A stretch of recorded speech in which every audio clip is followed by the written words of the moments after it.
là, moi, je vais faire une sorte de présentation générale des problématiques d'environnement. Aujourd'hui, je vais me présenter juste après.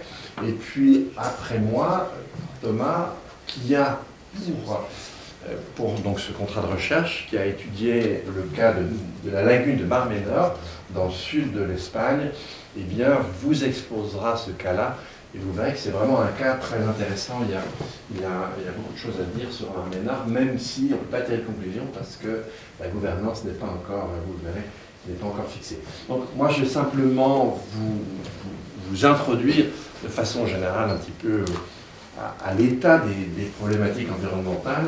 Aujourd'hui, j'étais venu le faire il y a 3 ans. Oui. Et franchement, les amis, en 3 ans, les choses ont vraiment très fortement changé. Et donc, je vais focaliser sur une notion, et c'est à partir de là que je vais présenter cette espèce d'état des lieux. Je vais focaliser tout ça sur la notion d'habitabilité. En fait, l'enjeu et du dérèglement climatique et des autres problèmes écologiques, c'est la péjoration, et on va le voir, la réduction physique de l'habitabilité de la Terre. Alors, l'habitabilité de la Terre, elle ne concerne pas nécessairement les êtres humains, elle concerne la capacité des écosystèmes et du système Terre à accueillir la vie. Et c'est ça qui est en train d'être altéré, et on va le voir sur des surfaces non négligeables, qui va être réduit, détruit. Et c'est en cours. Alors, première manière de bien le voir, on va partir de la répartition aujourd'hui des habitats humains sur Terre. En fait, si vous voulez, durant les millénaires précédents, ça n'a absolument pas changé. Alors, là, si, il y a plus de monde aujourd'hui, bien sûr. Il y a plus de monde. Je vous rappelle, à peu près 350 millions d'êtres humains, d'âmes sur Terre au début de l'ère chrétienne. On est 1 milliard en 1800, 2 milliards en 1900, 3 milliards en 1950, 6 milliards en 2000, nous sommes 8 milliards aujourd'hui, et on pense être à peu près 10 milliards au milieu de ce siècle, donc dans un quart de siècle, et l'essentiel de ces 2 milliards supplémentaires vont naître en Afrique. Et d'ailleurs essentiellement l'Afrique francophone, enfin plutôt, et puis les couches les plus pauvres de la population. C'est-à-dire que si on voulait vraiment prendre le taureau par les cornes, eh bien on pourrait réduire ce problème. Donc voilà, ça n'a pas changé. Et on peut diviser la Terre, enfin les surfaces habitables sur Terre, en 2 grandes zones, si vous voulez. On a les zones tempérées. Là, on a une température moyenne sur un territoire à l'année qui va de 11 degrés à 20 degrés. Là, nous sommes dans les aires tempérées. 2 remarques. Premièrement, plus on va vers le froid, et plus la densité décroît. Ça n'a rien d'étonnant, puisque nous autres humains, on n'est pas depuis toujours au sommet de la chaîne trophique, on s'est fait bouffer très longtemps, hein. Ça a duré des centaines de milliers d'années, et maintenant on est vraiment en haut. Et donc, effectivement, pour qu'il y ait beaucoup d'hommes, il faut qu'il y ait beaucoup d'animaux. Et pour qu'il y ait beaucoup d'animaux, il faut qu'il y ait une végétation qui soit prolixe. Et ça exige humidité et chaleur. Donc, ce n'est pas étonnant que ce soit on va voir tout à l'heure, dans les aires tropicales, que vous ayez le plus d'habitants de la plus grande densité démographique.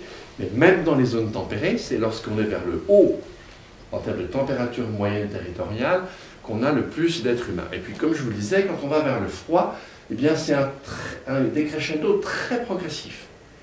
C'est-à-dire, plus on va vers le froid, et plus la population diminue. Et donc, les habitats humains, depuis des milliers d'années, ce sont les mêmes. Ça n'a pas changé. Donc, nos techniques n'ont rien changé. Alors, s'il peut y avoir des stations scientifiques dans l'Antarctique, oui, ok, il y a des stations scientifiques dans l'Antarctique, mais ce n'est pas un peuplement permanent. Et puis, tout est amené des zones habitables à un coût énergétique faramineux. Ok, donc là, on a les zones tempérées, 11, 20 degrés. C'est là où on s'approche des 20 degrés que vous avez la densité de population la plus importante dans ces zones tempérées. Ensuite, vous avez les zones tropicales de 21 à 30 degrés. D'accord? Et là, eh bien, c'est pareil. c'est quand on... Pas tout à fait. C'est jusqu'à un certain point que vous avez la densité la plus grande, 26 degrés. Je vous rappelle que cet été, l'Espagne, pendant l'été seulement, était à 25 degrés de moyenne territoriale annuelle. L'Italie, à peine moins. Pour montrer à quel point les choses sont en train de changer. Donc, jusqu'à 26 degrés, la densité de population augmente. À partir de 27, elle chute. Et parfois, à partir de 29 degrés de moyenne de température annuelle au sol, et bien là, vous n'avez plus d'habitat humain. Pratiquement pas, quasi aucun animal. OK? Donc maintenant, vous me prenez un réchauffement moyen de 3 degrés. C'est ce vers quoi on va si on fait quelques efforts. Bon. Et donc là, on est, si vous voulez, en moyenne territoriale. Quand on donne, on dit la moyenne, c'est un 2 degrés, un 3 degrés de plus que par rapport à l'ère pré-industrielle, c'est-à-dire en fait le 19e siècle. Alors, ça peut être plutôt la première moitié, parfois c'est la deuxième, mais peu importe. Eh bien, là, on est par rapport à ça, par rapport à ces moyennes du 19e siècle, on est, si on fait la moyenne des 10 années précédentes, on est à peu près à 1,3 degré. Et faites attention, on a déjà des années à 1,5. L'an dernier, 2023, on était avec une hausse moyenne de la température. Ça, c'est Copernicus, il y a un autre chiffre qui est un peu supérieur, mais je vais vous donner celui-là. On était à 1 degré 4 dixièmes, 8 centièmes de plus que les moyennes pré-industrielles. 1,5 degré, c'est énorme. Et si je prends les 12 derniers mois en m'arrêtant au mois d'août, évidemment, eh bien là, on est à 1,6 degré de plus. Peut-être que l'an prochain, ça sera moins, hein, il y a une variabilité naturelle. Mais dans quelques années, on sera sur une moyenne de 10 ans d'un 5 degrés. D'accord? Donc, dès la décennie 2040, nous aurons des années à plus de degrés. Et je vous rappelle qu'entre 1,5 degré et plus 1,5 degré et plus 2 degrés, ce n'est pas un quart de plus, c'est le doublement des effets extrêmes. Dites ça aux Polonais, aux Roumains, aux Tchèques et aux Autrichiens, ils vont être très contents. Vous dites ça aux Français, d'ailleurs vous qui avez souffert de la chaleur et de la sécheresse, pas cette année, on a eu beaucoup de chance, mais les années antérieures, le doublement, c'est énorme. Donc, là, si vous décalez tout de 3 degrés, en fait, ça veut dire que vous avez des zones immenses en Chine, en Afrique, en Inde, en Amazonie, qui dans 10 à 20 ans seront difficilement habitables et assez rapidement inhabitables. Ça, c'est déjà la première raison d'un changement dans la distribution des êtres humains sur Terre qui est très importante. À ça, vous ajoutez un nouveau phénomène, enfin nouveau. Si vous regardez les précédents rapports du GIEC, mais pas le dernier, le 6e, qui pour le volet 1 a été rendu public à la fin 2021, dans les rapports précédents, le 5e, le 4e, il n'en était pas question. C'est intéressant. Il n'en est question que depuis le 6e rapport, c'est ce qu'on appelle la chaleur humide. Alors je vous explique ce que c'est que la chaleur humide. Si vous voulez, un corps humain, à partir de 30 degrés, il se rafraîchit essentiellement par l'évaporation de la transpiration. Parce que le passage de l'état liquide à l'état gazeux mange des calories. Et comme c'est sur la peau que l'évaporation a lieu, ça rafraîchit le corps. OK ? Or, quand vous avez une humidité ambiante qui est très chargée, ça commence déjà à 50-60, mais quand vous avez 80, voire 90, on peut même aller à saturation, et bien évidemment, ce mécanisme-là ne marche plus. Donc, votre sueur ne s'évapore plus, et si vous êtes allé dans certains pays, vous l'avez déjà vécu, votre sueur, elle perle sur votre corps, et ça ne vous rafraîchit plus. Eh bien, quand c'est le cas, et quand vous n'arrivez plus à vous rafraîchir, votre corps se réchauffe d'1 degré par heure. Donc en 5 heures, là, enfin, vous saurez si Dieu existe. Là, vous êtes mort. Ok? Bon. Et donc, effectivement, et avant de mourir, vous avez des dégâts physiologiques. Hein. Alors, on a vu ça avec, par exemple, les travailleurs pour la Coupe du Monde du Koweït, dans les bananeraies, etc. Bon, avant de crever, eh bien, vous avez vos reins qui sont foutus, etc. Et donc, ça, bien sûr, alors déjà, dans un premier temps, ça vous interdit toute vie à l'extérieur. En plus, un corps au repos, c'est 100 watts, mais 100 watts, mais un corps qui travaille, c'est 500. Donc, quand on est même dans la zone orange, avant la zone mortelle, travailler est très déconseillé. Mais évidemment, nous ne sommes pas les seuls à transpirer. Et pire que ça, il y a même des mammifères qui ne transpirent pas. Les mammifères qui transpirent, je ne sais pas, qui sait quels sont les 2 mammifères qui transpirent? Alors, nous, et le deuxième. Les chevaux. Exactement, les chevaux. En dehors de ça, les mammifères ne transpirent pas. Et par exemple, au mois de mai, parce que c'est la période la plus chaude au Mexique, au mois de mai, vous avez eu quelques centaines de singes hurleurs qui sont morts dans une forêt tropicale qui est au sud du Mexique, qui est à 20 km des côtes, donc qui est très humide. Et là, les singes tombaient raides morts des arbres. Il arrive parfois que ce soit des oiseaux qui tombent raides morts. Bon, et donc, là, pour la chaleur, pas simplement la chaleur humide, mais un chien, par exemple, lui, va réguler sa température. Hein, vous voyez ça, un chat qui s'est coussiné, imaginez l'efficacité. C'est pour ça qu'on peut courir plus vite et qu'on était de très bonne chaleur. Donc, si vous rajoutez à la chaleur sèche, la chaleur humide, ben, c'est entre 50 et 300 jours dans toute cette zone tropicale.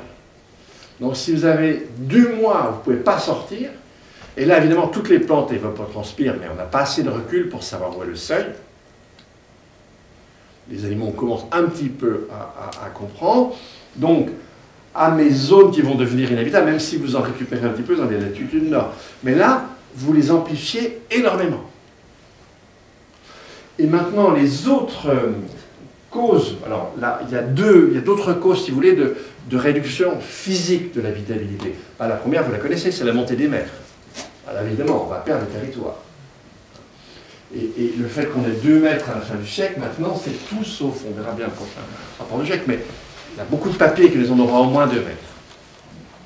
Donc là, regardez comment le trait de côte recule. Hein. C'est assez...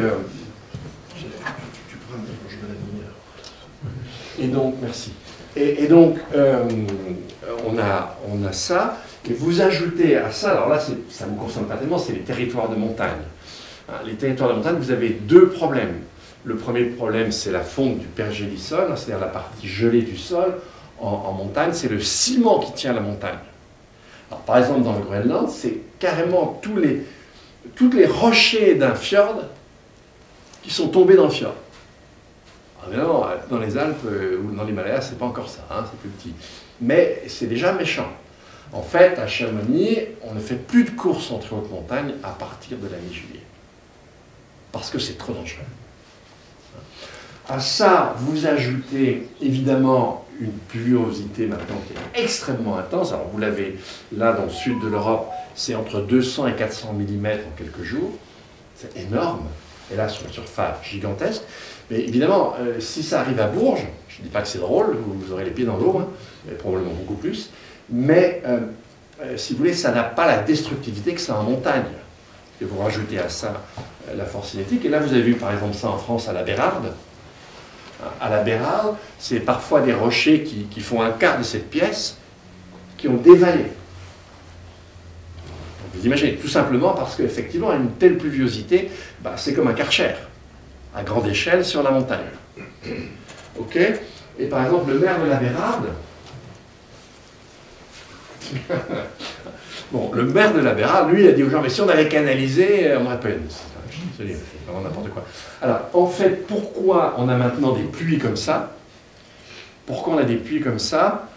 Ben, c'est tout simplement que, imaginez que cette pièce-là, je la ferme, à votre place, je mets une piscine, et j'augmente la température de cette salle d'1 degré. J'aurai 7% de plus d'humidité dans l'atmosphère de la pièce. Dans la nature, c'est plutôt 6%. Donc en fait, et on le voit maintenant au cœur de l'Europe, mais on va avoir désormais des pluviosités très destructrices, et même en plaine. Demandez aux habitants de Bellinck, dans le Pas-de-Calais, ils ont eu dans une seule année 3 inondations très violentes et destructrices. Évidemment, maintenant, les assurances refusent de les assurer. On n'est plus dans de l'aléa. On sait que le risque a une probabilité qui s'approche de 1. Et même en plaine, on peut avoir des déstructurations qui ne sont pas négligeables. À ça, vous ajoutez tous les autres événements extrêmes liés au dérèglement climatique, par exemple ce qu'on appelle les méga-feux. Alors les méga-feux, c'est l'Australie 2019-2020, hein, c'est la moitié de la superficie française qui part en fumée dans l'été. L'an dernier au Canada, c'est à peu près un tiers. Et là, on va voir en Amazonie, à nouveau au Canada, on sera pas très loin, parce que contrairement à ce qui s'est passé ici, on a eu des chaleurs très importantes. Et quand vous avez un feu avec une forêt bien fournie et une température de 40 degrés, eh bien la température au sol est 10 fois ce qui est le cas avec un incendie traditionnel. Donc ça détruit l'humus et ça détruit les graines que la nature dispose dans le sol pour que vous ayez une repousse après un incendie, etc., etc. Et une des conséquences, évidemment, de tout ça, c'est un affaiblissement de nos capacités de production alimentaire. Si vous prenez la production de blé cette année en France, c'est 18% en moins. Si vous prenez la production de blé l'an dernier en Espagne, c'est carrément 65% des surfaces céréalières qui ont été détruites, pas une récolte, pas un grain, qui ont été détruites dès le printemps par une sécheresse extrêmement sévère. Donc en fait, ce qu'on appelle le dérèglement climatique, et associable, vous pouvez associer la destruction de la biodiversité, etc., ça converge vers la même conséquence, péjoration, voire destruction de l'habitabilité de cette planète. Et maintenant, très rapidement, pour introduire ce qui va se faire après, c'est quoi la raison de tout ça? C'est qu'on s'est considéré comme une espèce étrangère à la nature. Je pourrais vous renvoyer, par exemple, à une des affirmations du livre de la Genèse. Il y en a d'autres qui disent de toute autre chose. Mais Genèse 1, 26, 28, vous êtes les seuls à avoir été créés à l'image et à la ressemblance de Dieu. C'est pourquoi vous êtes appelés à dominer tout ce qui vit sur terre. En fait, ça veut dire que vous êtes étrangers au reste du vivant. Vous êtes les seuls à ressembler à un créateur qui n'a rien à voir avec la nature, qui l'a précédé et qui lui succédera. Et donc vous êtes étrangers à la nature, vous autres êtres humains. En d'autres termes, la nature, vous en faites ce que vous voulez. C'est une pâte à modeler. Ben non, la nature, ce n'est pas une pâte à modeler. Je vais vous donner un simple exemple pour vous le faire comprendre. Vous connaissez tous les fameux néonicotinoïdes. Une sorte d'insecticide. Alors évidemment, les industriels nous ont fait croire pendant des décennies d'ailleurs que ce n'était pas dangereux, parce qu'ils avaient imposé un protocole un peu bidon de recherche. Ils prenaient l'abeille, ils mettaient le groin dans le pesticide, et puis bon, l'abeille elle continue à vivre. Alors quoi, qu'est-ce que c'est que ces écolos à la con qui nous racontent qu'il y a un problème? En fait non, le problème c'était que ce pesticide-là contribuait à changer l'environnement olfactif et sonore des écosystèmes. Et donc en fait, les abeilles, effectivement, elles ne mouraient pas tout de suite. Simplement, elles étaient désorientées, elles ne parvenaient pas à retrouver la ruche, et on les retrouvait mortes dans les champs. Donc la nature, c'est un réglage très fin. Et nous, avec notre ambition d'être étrangers à la nature, on est allé là-dedans comme des bourrins, et on est en train de tout péter. Et on est tellement bizarre comme espèce qu'on ne veut pas l'admettre. Alors je ne sais pas combien nous resterons, mais ce que je peux vous assurer, c'est que les derniers l'auront compris. Mais il sera un peu tard. Et donc s'interroger au droit de la nature dans ces circonstances-là, ce à quoi ça, la conclusion de tout ça, et si on regarde le référentiel des limites planétaires, c'est très clair, il faut qu'on réapprenne à vivre en harmonie avec la nature. Et en fait, il faut qu'on apprenne à renaturer, à réensauvager ou à restaurer, dans certains cas, les écosystèmes. Et donc ça, c'est pas facile à comprendre. Si vous demandez aux dirigeants de la Terre, collectivité territoriale, c'est différent, les gens peuvent mieux comprendre, mais les dirigeants, ils ne leur rien entendre. Pour eux, c'est une absurdité. Et ils préfèrent dire que les immigrés mangent les chiens et les chats. Ok, donc on va devoir bouleverser toute cette culture. Et dans ce bouleversement, bah, évidemment, on va forcément toucher les systèmes de gouvernance et notamment les systèmes juridiques. Donc là, on va avoir un cas, et je vais donner la parole à Thomas, qui peut vous présenter, et toi, tu vas enchaîner sur justement la lagune de Marmeneur. Vas-y, Thomas. Bonjour à tous. Thomas Fabre, donc, je suis chercheur. Je vais commencer un doctorat précisément sur le sujet des droits de la nature, des politiques de régénération écologique, et donc des possibilités qu'on a pour aller vers cette renaturation. Et moi, je travaille surtout avec un angle, c'est un sujet qui est juridique, c'est un sujet qui est écologique évidemment, et je travaille avec l'angle de la philosophie politique, c'est-à-dire de comment est-ce qu'on peut changer nos systèmes politiques pour répondre à cet enjeu de aller vers de la régénération plutôt que vers la croissance prédatrice qu'on a eue jusqu'à présent. Et donc, j'ai travaillé comme chercheur associé avec l'association Zoen, et donc la fondation Zoen depuis janvier de cette année. Et donc, un des cas d'études qui était prévu, c'était celui sur la lagune Marmenor.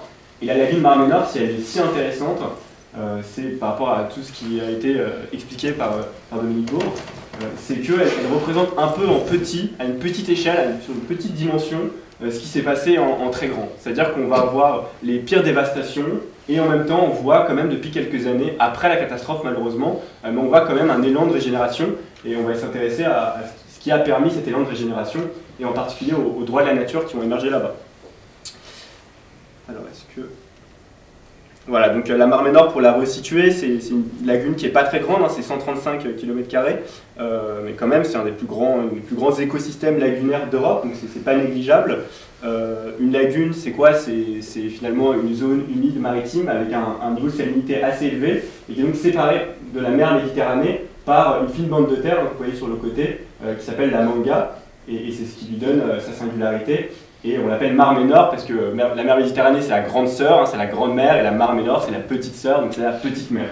Donc, ce qui est intéressant aussi d'ailleurs, c'est que ce qu'on voit sur la Marmenor, certains craignent qu'on voit la même chose à l'avenir sur la mer Méditerranée. C'est aussi un petit côté de jumelage entre les deux qui est assez intéressant. Donc on est au sud-est de l'Espagne, c'est la région de Murcie, et l'Espagne donc, est un des pays les plus secs d'Europe, et Murcie est une des régions les plus sèches d'Espagne, donc c'est vraiment ce qui se passe de plus extrême en termes de changement climatique sur le continent. Parce que c'est un quasi-désert. Donc on va voir, je vais essayer de retracer un peu l'histoire de cette lagune-là, mais ce qui est intéressant avec la lagune Marmenor, c'est que c'est un petit oasis au milieu d'un quasi-désert, et ce qui fait que c'est un milieu très particulier. Et donc là, l'histoire que je vais essayer de retracer avec vous aujourd'hui, c'est comment est-ce qu'on est passé historiquement de la Marmenor, qui était une lagune considérée comme presque magique, hein, quelque chose de symbolique sur la Marmenor, c'est qu'il y a énormément d'hippocampes, petits chevaux de mer, et on en trouvait des millions dans les années 60-70, ils proliféraient, et ce qui s'est passé, et ça j'y reviendrai dans une seconde partie, ce qui s'est passé, c'est une catastrophe tellement gigantesque, tellement immense, que vous pouvez le voir, presque tous les poissons ont disparu, il n'y a plus du tout d'hippocampes dans la lagune, une autre espèce très rare qui s'appelle les grandes nacres, qui sont des bivalves, qui tiennent sur un pied, qui sont assez uniques en Méditerranée, pareil, elles ont presque disparu. Et donc on est arrivé en état totalement catastrophique, et malgré tout il y a eu un regain démocratique, des mobilisations sociales, et ce qui a fait de la Marmenor le premier écosystème européen reconnu sujet de droit. Donc il s'insère dans ce grand mouvement national des droits de la nature, et en deux mots j'y reviendrai, mais en deux mots les droits de la nature c'est quoi? C'est dire une entreprise a une personnalité juridique, nous autres humains avons une personnalité juridique, on est représentés en justice, on est représentés politiquement, les collectivités territoriales, l'État ont des personnalités juridiques. Jusqu'à présent, la nature, l'essentiel du temps, n'en avait pas, il n'avait surtout pas de droits qui lui étaient accordés, et donc c'est l'idée de remédier à ça et donc d'accorder des droits à la nature. C'est arrivé à l'étranger, c'est arrivé en Nouvelle-Zélande, dans les pays d'Amérique latine, c'était pas encore arrivé en Europe, et donc par la Marmenor, l'idée est arrivée en Europe, et donc il y a beaucoup d'écosystèmes, vous avez peut-être entendu parler de ce qui s'est passé autour du Parlement de Loire, de ce qui s'est passé autour de l'Assemblée populaire du Rhône, sur laquelle a travaillé l'association Zoen, et donc c'est un mouvement qui est en train d'arriver en France, et même dans toute l'Europe, il y a beaucoup de chercheurs qui sont en train de discuter de cette éventualité.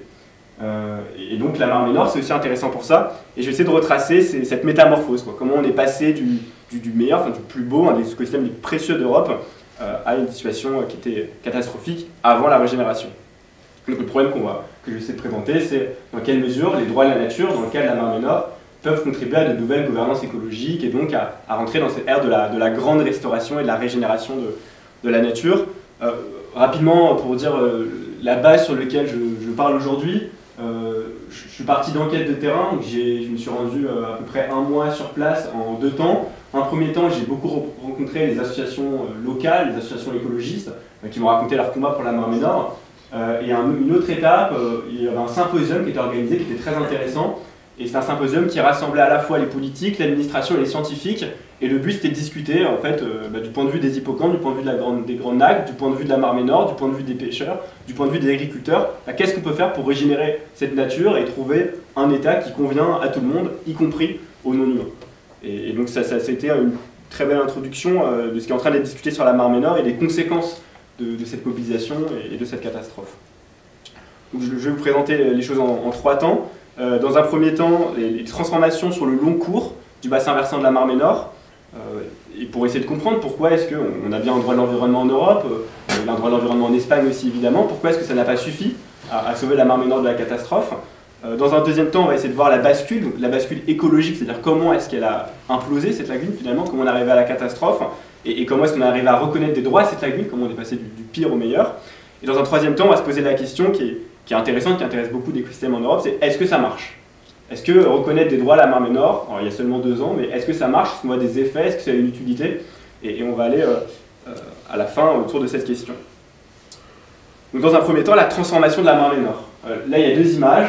C'est la Marne Nord dans les années 60, je crois, quasiment sauvage. Donc c'est la Manga, donc c'est la fine bande de terre qui la sépare de la Méditerranée. Quasiment sauvage, ça variait un peu d'année en année, c'était des dunes de sable, presque un métabolisme naturel qui la protégeait des marées, des tempêtes, des variations. Et maintenant, cet même écosystème, aujourd'hui, donc c'est un port qui a été installé, c'est des habitations qu'il y a partout, c'est artificialisé, c'est du béton, donc ça ne varie plus du tout, c'est beaucoup moins souple, et donc c'est une transformation qui est radicale. Alors comment est-ce qu'on est arrivé à une telle transformation? Et je propose de voir la chose en 3 temps, encore une fois, et le premier temps, c'est de comprendre l'histoire longue de la Marne Nord. Alors ce qu'on voit ici, c'est le grand bassin versant de la Marne Nord et la lagune, et donc, comme je l'ai évoqué, c'est une région qui est semi-aride, donc tout ce que vous voyez aux alentours, pendant longtemps, c'était un semi-désert. Il y a un fleuve qui passe au nord qui s'appelle le fleuve Segura, qu'on ne voit pas sur l'image. Et ce fleuve Segura, c'est une des rares zones, disons, un peu humides de la région. Et en fait, pourquoi est-ce que c'est si aride? C'est parce que les nuages ils se cassent sur des montagnes, sur les cordillères bétiques, ça tombe avant, et donc la région elle est laissée à une certaine sécheresse. Et c'est lié, excuse-moi, c'est lié au fleuve Segura en fait au nord qui a fait que il y a 7 millions d'années, ça a amené des sédiments, les sédiments finissent par s'accumuler le long de cette côte et par former la bande de terre, la Manga, jusqu'à ce que la lagune apparaisse. Donc là, ce qui est intéressant de voir, c'est que la lagune a une date de naissance comme un organisme, comme un être vivant, elle est née, et parce qu'elle est née, en fait on réalise aujourd'hui qu'elle peut aussi mourir. Donc cette lagune elle a 7 millions d'années, étant une zone humide, comme toutes les zones humides, elle est extrêmement riche, elle a abrité des populations de poissons très très diversifiées, des dorades, des anguilles qui venaient s'y rendre, évidemment les hippocampes, aussi beaucoup de crustacés. Il y a beaucoup de zones humides aussi aux alentours. On voit, ça peut ressembler à la Camargue, si vous voulez un point de comparaison.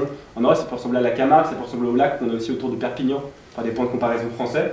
Donc en tout cas, il y a une très riche biodiversité, ce qui fait que des premières activités qu'on a vues dans la région, c'est une pêche artisanale, avec une pêche qu'on trouve en Méditerranée, c'est en fait tous les poissons qui migrent au niveau de cette bande de terre, et ils sont attrapés au moment de leur migration, et ça fait que c'était, disons, la richesse de la région. Et il y avait aussi de l'agriculture dans les terres, évidemment, une paysannerie, mais une paysannerie qui était, disons, moins riche, et la population était surtout concentrée autour de la mer. Mais ce qu'il faut retenir sur l'histoire longue de la Marne Nord, ce qui est intéressant, et pourquoi est-ce que la lagune a réussi à conserver sa richesse dans le temps, c'est que pendant longtemps, en fait, il y avait la zone de la lagune et le bassin versant, et que les deux étaient relativement déconnectés, c'est-à-dire qu'il n'y avait pas de flux hydrologique immense, il n'y avait pas de contamination immense, il n'y avait pas d'impact de l'agriculture sur la pêche, et inversement. C'était 2 mondes qui restaient côte à côte et qui ne sont pas influencés. Donc qu'est-ce qui s'est passé? En fait, ça a surtout commencé au 19e siècle, comme finalement l'Anthropocène qui arrivait surtout à partir de la révolution industrielle et de la grande accélération à partir du XXe siècle.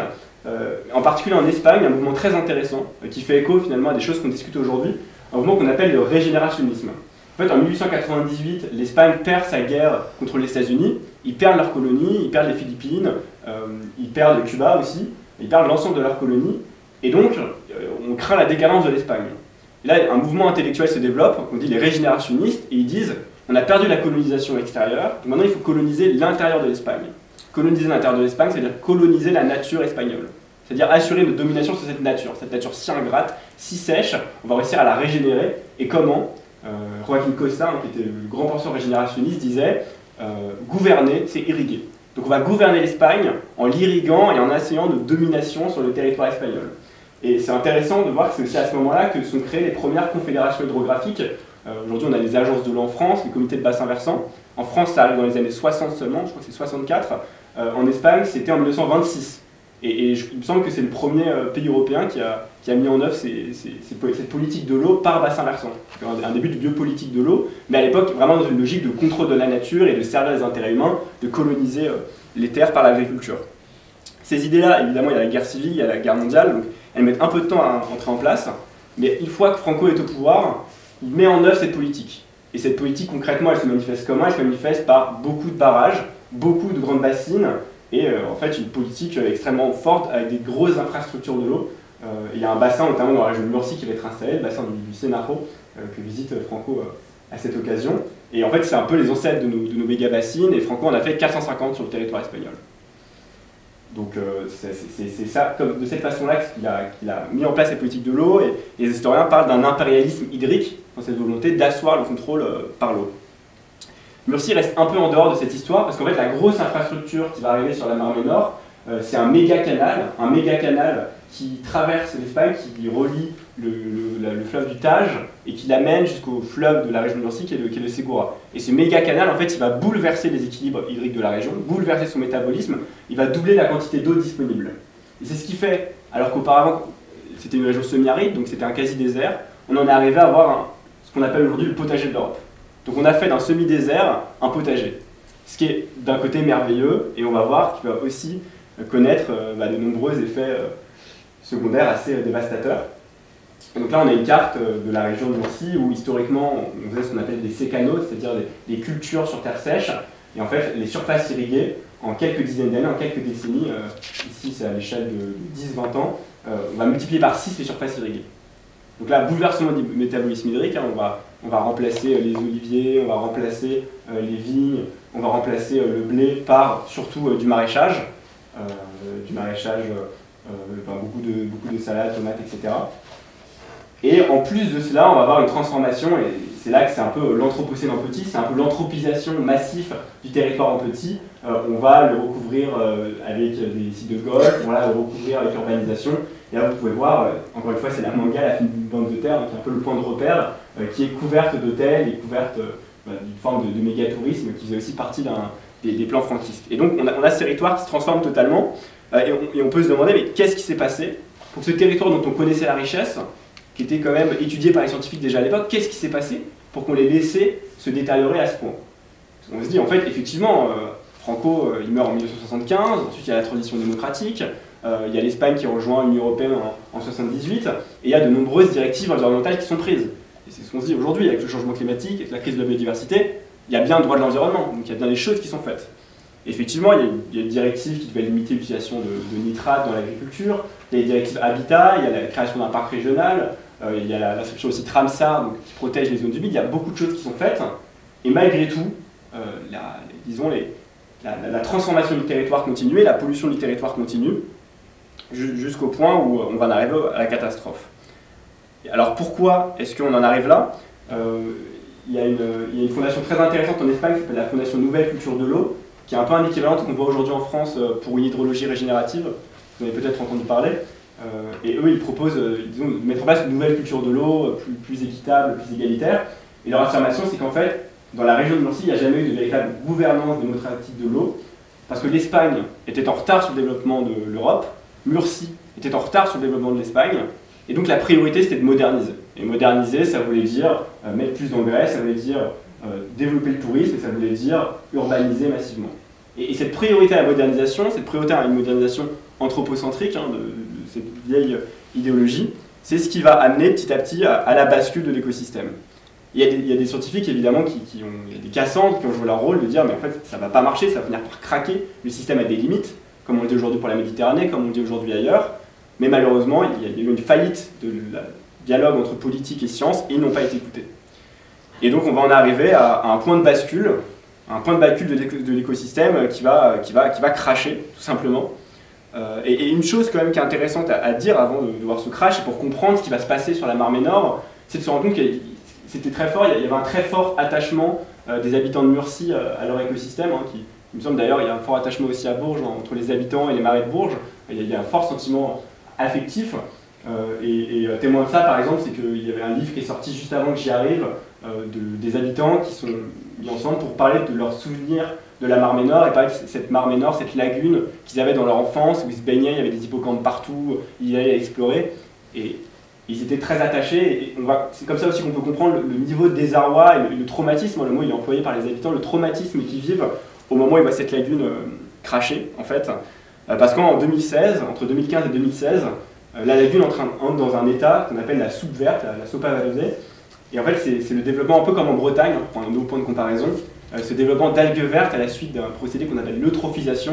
Donc l'eutrophisation, c'est-à-dire qu'il y a tellement de nutriments, de nitrates, de phosphates qui rentrent dans l'écosystème que la vie au départ se surdéveloppe, les algues vertes se surdéveloppent, des bactéries se surdéveloppent, elles se développent tellement fort, tellement rapidement qu'elles vont étouffer l'écosystème. L'écosystème étant étouffé, les prairies sous-marines vont mourir. Les prairies sous-marines sont un peu les jungles tropicales des fonds de mer. Les prairies sous-marines vont mourir, les prairies sous-marines mourant, les hippocampes n'ont plus de point d'attache, les poissons n'ont plus de frayère, et donc il y a un effondrement de toute la chaîne trophique. En 2016, c'est la première étape en fait. En 2016, il y a le développement d'une soupe verte, donc là, première mobilisation sociale, première mobilisation politique, les choses bougent un peu, pas suffisamment, et en 2019, effondrement de l'écosystème. Et là, c'est l'image qu'on voyait au début où il y a des poissons, et qu'on retrouve aussi ici, où des poissons étaient ramassés sur les bords, tous morts, et les fonds marins étaient totalement disons, abandonnés, désertés, c'est là où on a vu quasiment toute la faune et la flore disparaître. Là, il y a une mobilisation historique, et ça, c'est peut-être un motif d'espoir aussi, c'est de se dire qu'il y a une réaction très forte des citoyens. Il y a plus de 50 000 personnes qui ont défilé à Carthagène, ce qui était un record en termes de mobilisation environnementale dans la région. On a demandé des comptes aux politiques, on a demandé à ce que les choses changent, mais la politique locale était assez bloquée, l'extrême droite jouait un rôle assez important, il y avait un blocage, on ne voulait pas changer au niveau local, et donc les habitants ils ont eu cette idée, ils ont dit on va aller au niveau national. Et il existe quelque chose en Espagne qui est intéressant et qui prouve qu'avec les bons outils on peut vraiment avoir des bascules politiques soudaines. Il y a un outil qui s'appelle l'ILP, l'Initiative Législative Populaire. Cette ILP, c'est comme le référendum d'initiative citoyenne que demandaient les Gilets jaunes par exemple. C'est-à-dire que c'est une initiative, si on a 500 000 signatures dans le pays, la loi est obligée d'être votée au niveau du Congrès des députés et du Sénat. Obligée. Donc ils ont dit on va utiliser cet outil. Il y a juste à obtenir 500 000 signatures. Petit détail. Et la question c'est qu'est-ce qu'on propose comme loi? Qu'est-ce qu'on propose comme nouvelle politique pour changer la donne? Et là il y avait cette philosophe du droit, Teresa Vicente, qui était au courant de ce qui se passait en Équateur, en Bolivie, en Nouvelle-Zélande, en Inde, cette tendance d'accorder des droits à la nature. Et elle a dit, ça c'est un changement de paradigme extrêmement fort. C'est une force symbolique immense. Si on veut plus de 500 000 signatures, on peut miser sur ces droits de la nature, on peut miser sur cette type de politique. Donc elle a proposé ça aux militants, il y avait des rendez-vous publics qui étaient organisés pour trouver des solutions. Les gens ont tout de suite adhéré, ils ont dit c'est exactement ça qu'on veut, c'est que la Marmée Nord ait une personnalité et des droits, soit reconnue pour elle-même, soit défendue pour elle-même. Donc la sauce a pris avec les militants, et donc ils sont emparés de cette idée-là, et donc ils avaient un an, en 2021, pour aller dans toutes les villes d'Espagne, et en plus c'était au moment du Covid, donc c'était encore plus délicat, mais alors ils allaient dans les queues des pharmacies, ils allaient même jusque dans les prisons, ils allaient dans les écoles, ils allaient partout en Espagne pour recueillir les signatures, et ils vont arriver en 2021 à recueillir plus de 600 000 signatures, donc largement plus que ce qui était nécessaire. La loi est votée au Congrès des députés en 2022, grande adhésion, il y a juste l'extrême droite qui vote contre. La loi est votée au Sénat, grande adhésion, il y a juste l'extrême droite qui vote contre. La loi est reconnue en fin septembre 2022, et donc, fin septembre 2022, la Marmée Nord est le premier écosystème européen reconnu sujet de droit. Moment historique, immense fierté et grande bascule. Alors, qu'est-ce que ça veut dire finalement qu'un écosystème soit sujet de droit, qu'est-ce que ça veut dire? Alors je vais essayer d'expliquer un peu cette loi et de donner quelques grands éléments de compréhension, et en tout cas elle peut se trouver facilement sur internet si ça vous intéresse d'aller voir plus près. Et tout ce qui est intéressant de cette loi, et ce qui est un point important, c'est que la loi elle est extrêmement courte, c'est 7 articles. Pour un texte de loi, c'est vraiment très peu. Et le but c'était que la loi puisse être lue par tous les citoyens, soit très simple, soit très générique, soit le point de départ, et qu'ensuite on puisse l'adapter et en faire ce qu'on voulait.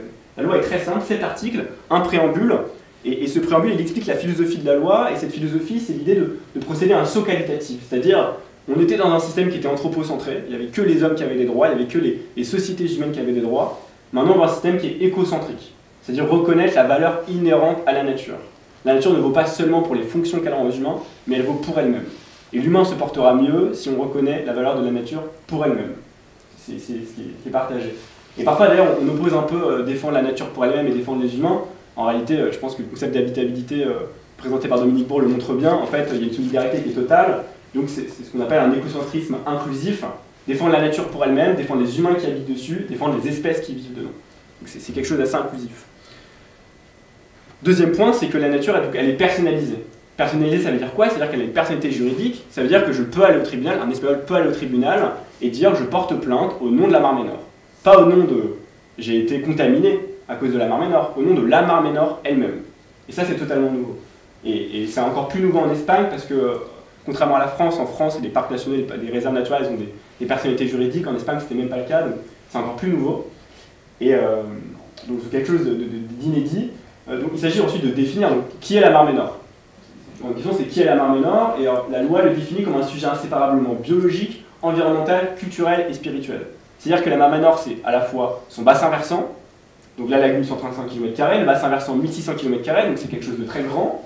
C'est aussi les représentations culturelles qu'en ont les gens, c'est aussi l'appropriation culturelle, donc les moulins qui étaient sur les rivières, aussi toutes les traditions de pêcheurs sur la lagune, donc c'est quelque chose de très vaste. C'est aussi l'attachement des populations à la Mare Ménor, donc cette personnalité est quelque chose de très vaste.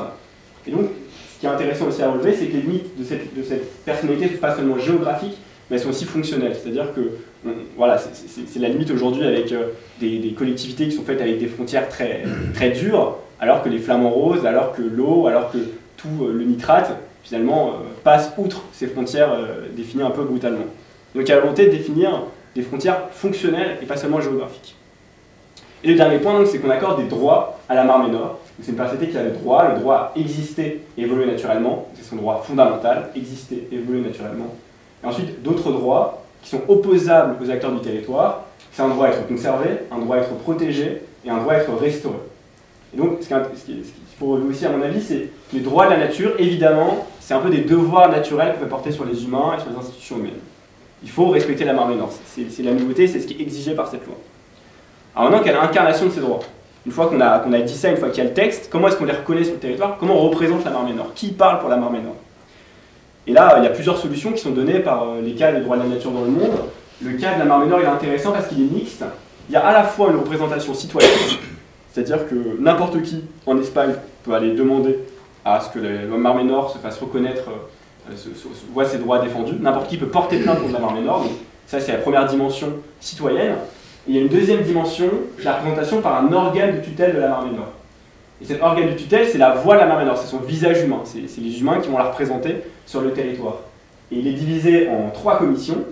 Une commission de surveillance, qui est un peu en fait l'assemblée des usagers du territoire, c'est l'assemblée des associations environnementales, des associations de pêcheurs, des associations de voisins, d'élus aussi du territoire. Il y a un comité ensuite qui est scientifique, évidemment c'est les scientifiques qui prennent parti. Et enfin, il y a un comité de représentation qui est très important parce que lui, il y a 6 élus qui sont dedans et 7 citoyens. Donc les citoyens sont mis au cœur du dispositif. C'est vraiment un dispositif qui est citoyen et c'est des gens finalement, des habitants du territoire qui n'avaient pas forcément de fonction jusque-là, qui prennent la voix pour la Mare Ménor. Je ne vais pas forcément rentrer dans les détails de comment ça fonctionne, hein, mais si ça vous intéresse, je pourrais présenter cette slide plus en détail, mais ce qui est intéressant à relever, et j'insiste vraiment là-dessus, c'est que même par rapport aux parcs nationaux qui existent déjà, aux réserves naturelles, il y a vraiment la volonté de mettre les citoyens au cœur. Ils sont au cœur à la fois du comité de représentants que j'appelle le Parlement du territoire, ils sont au cœur du comité de suivi, parce qu'ils ont la majorité, Et donc les citoyens, on voit au chapitre et pourraient prendre des décisions pour la Mare-Nord. Et ça serait vraiment extrêmement nouveau. Et l'autre point qui est intéressant, et ça c'est encore en ébauche, hein. L'application institutionnelle de la loi, elle est encore discutée, c'est un projet d'application, donc c'est encore en ébauche. Mais ce qui se dessinerait, ce serait que les scientifiques eux-mêmes, le comité scientifique eux-mêmes, aient voix au chapitre. C'est-à-dire que ces trois comités qu'on voit là, ils se rassembleraient, ils discuteraient à la majorité. Et donc c'est-à-dire que les scientifiques, c'est pas seulement des personnes qui conseilleraient, qui donneraient des avis. Hein, on voit avec le Conseil pour le climat en France, ou toutes les institutions scientifiques avec lesquelles souvent ils donnent des avis, des conseils, malheureusement ils ne sont pas suffisamment écoutés.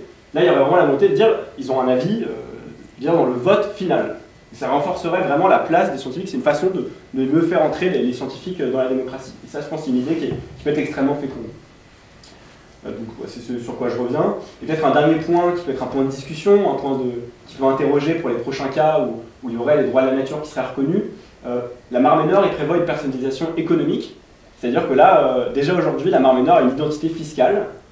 Techniquement, elle peut nouer des contrats, elle a une comptabilité, et c'est la comptabilité de la Mare-Nord. Donc il y a une volonté de donner aussi une incarnation économique à cette Mare-Nord. Ça peut être un peu choquant, ça peut déranger, et ça peut être largement critiqué. L'argument de ceux qui défendent cette personnalisation économique, c'est de dire on n'a jamais de procès, on n'a jamais d'argent pour les procès de l'environnement. En face, on est face à des méga-industries, à des méga-acteurs qui ont énormément d'argent, qui multiplient les procès, qui embauchent les meilleurs avocats. Nous, on n'a jamais d'argent en face. Or, si on met une personnalité économique à la Mare-Nord, qu'elle peut récupérer des taxes, des incitations, des subventions, et que ça peut financer des procès au nom de la Mare-Nord, là, on aura un moyen vraiment fort pour aller la défendre. Donc, c'est un débat qui est intéressant. Est-ce que c'est justifié ou est-ce que c'est un peu trop dangereux de la représenter économiquement? En tout cas, c'est un débat qui, je pense, aussi assez fécond.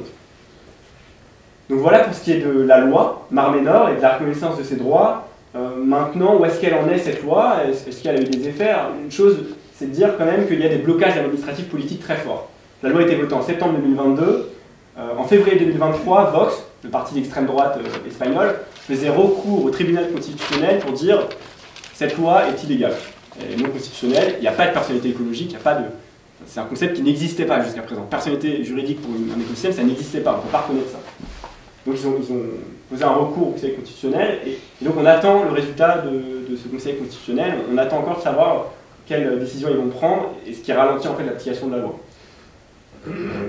Les deux étapes, hein, le Conseil d'État a émis un avis favorable, mais ça n'empêche pas qu'il faut quand même attendre les discussions de ce recours. Et donc, c'est aussi pour dire que la reconnaissance des droits est une chose, ça n'enlève pas qu'il y a encore des batailles politiques et juridiques après pour que cette loi soit reconnue, cette loi soit appliquée et cette loi ne soit pas remise en question. Et là, on a dans cette étape-là, on est à cette étape-là en Espagne, on est encore en train de batailler pour que cette loi soit franchement reconnue. Alors si on voit ça, on se dit, bon, très bien, c'était théorique, il y a une loi qui a été posée, bon, il y a une mobilisation sociale très bien, en fait, elle n'a pas tellement eu d'effet vu qu'elle est bloquée institutionnellement. Et ce qui est intéressant, c'est qu'en allant sur place, j'ai vu qu'entre l'initiative populaire, les mobilisations sociales, la loi et son effet symbolique, en fait, il y a eu des répercussions qui sont assez immenses, et pas seulement localement, même dans le monde entier. Donc il y a une répercussion qui était vraiment assez incroyable, et ça se voyait, là c'est une des images parmi tant d'autres que j'ai pu prendre sur place. Dans quasiment toutes les villes, tous les villages que j'ai parcourus, il y avait toujours un graphique qui présentait soit les habitants de la Mare-Nord, les hippocampes, les grands lacs, les poissons, soit la Mare-Nord en elle-même. Enfin, c'est vraiment devenu un objet culturel, un objet dans l'imaginaire collectif très très fort. Donc c'est le premier élément, il y a vraiment un effet culturel, une traduction culturelle de la loi, et on voit la Mare-Nord partout sur le territoire. Et en particulier les hippocampes, hein, c'est un peu devenu le symbole. Il y a un philosophe qui s'appelle Amir, qui a écrit un livre qui s'appelle Révolte animale, et il montrait que, paradoxalement, curieusement, moins on a d'animaux dans nos milieux de vie, dans nos écosystèmes, plus on les voit dans notre sphère culturelle. Et là, c'est exactement ce qui s'est passé. Plus d'hippocampes dans la lagune, elle a envahi les rues, elle a envahi les territoires. Et c'est paradoxal, mais à la fois c'est assez beau de dire que quand on perd cet élément naturel, cette entité naturelle, d'un coup sa valeur ressurgit. Et on se rend compte de sa richesse et de la nécessité de le protéger ou de le restaurer. Donc là, vraiment j'ai vu plus d'hippocampes sur le territoire, et c'est même devenu, là vous voyez Paquita qui est une militante qui a défendu les droits de la Mare-Nord, et c'est les déguisements qu'ils avaient créés au moment des mobilisations sociales, et beaucoup de gens étaient déguisés en hippocampes pour dire nous représentons, nous sommes les hippocampes qui se défendent, nous sommes la Mare-Nord qui se défend, la nature qui se défend. Donc une répercussion culturelle, et au-delà de l'hippocampe en lui-même, il y a vraiment eu aussi quelque chose de très intéressant. Il y a eu aussi la volonté de réfléchir à qui est la Marne Nord? Comment se représenter la Marne Nord? Comment est-ce que cet écosystème, comment est-ce qu'on se le représente?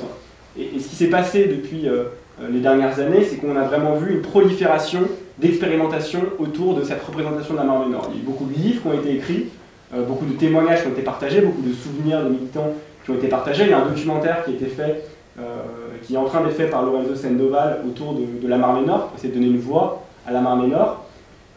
Autre initiative intéressante, liée à la culture, mais cette fois entre culture et science, il y a une initiative qui a été financée pour créer ce qu'on appelle un jumeau digital de la Marne Nord, c'est-à-dire avoir comme une représentation modélisée de ce qu'est la Marne Nord pour mieux comprendre comment elle évolue et mieux anticiper notre action dessus.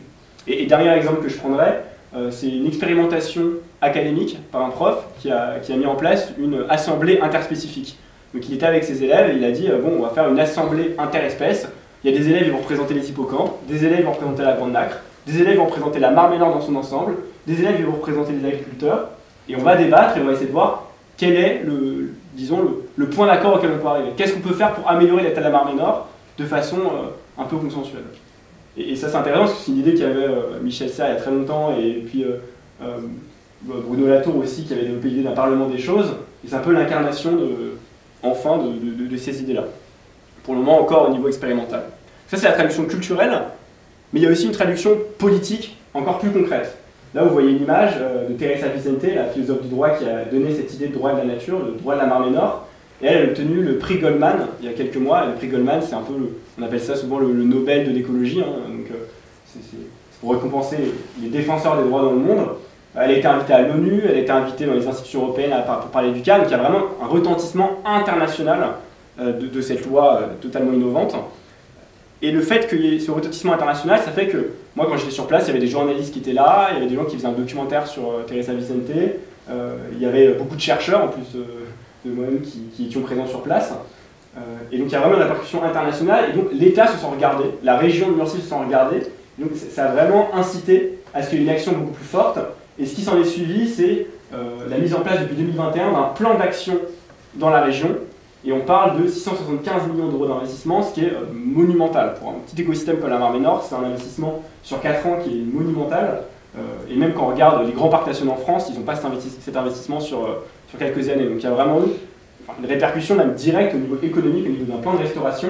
Et il a l'air la majorité de cet investissement, ça va vers des solutions fondées sur la nature. C'est-à-dire restaurer les zones humides, reméandriser les rivières, restaurer aussi les habitats des espèces. Donc il y a vraiment eu un regain de l'action écologique de la part de l'État.